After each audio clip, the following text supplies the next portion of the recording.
makiisa para maging mahusay. Bago ko simulan, pinapakilala ko nga pala ang aking sarili. Ako si Princess Joy Mauyaw.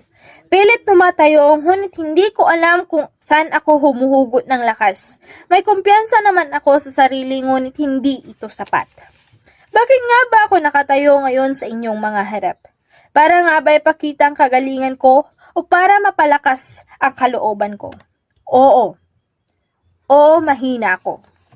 Ngunit hindi ito kahulugan upang magpatalo ako. Mula elementarya at high school, hindi ako sumasali sa anumang patimpalak. Ngunit ngayon na itayo ko ang aking sarili, punong-puno ng lakas. Doble kabado nung ako'y nagsusulat. Ngunit pilit kong tinapos para sa inyo'y humarap. May saad ang mga salitang nais kong ibigkas.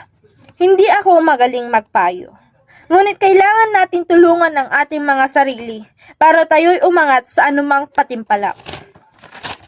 Masaya ang sumali. Magkakaroon ka ng kumpiyansa sa sarili.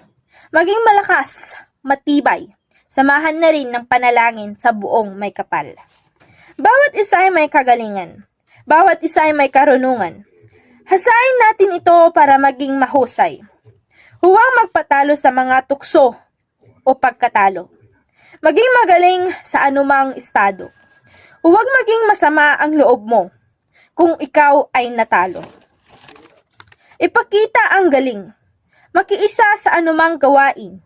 Huwag kang mahiya dahil tayong lahat ay pinagpala. Mahalin ang talento. Huwag mo itong itago. Kapag natalo, mas lalong paghusayin ito. Laging alalahanin. Manalo o matalo, daan ito sa magandang kinabukasan mo. Maraming salamat po sa inyong lahat.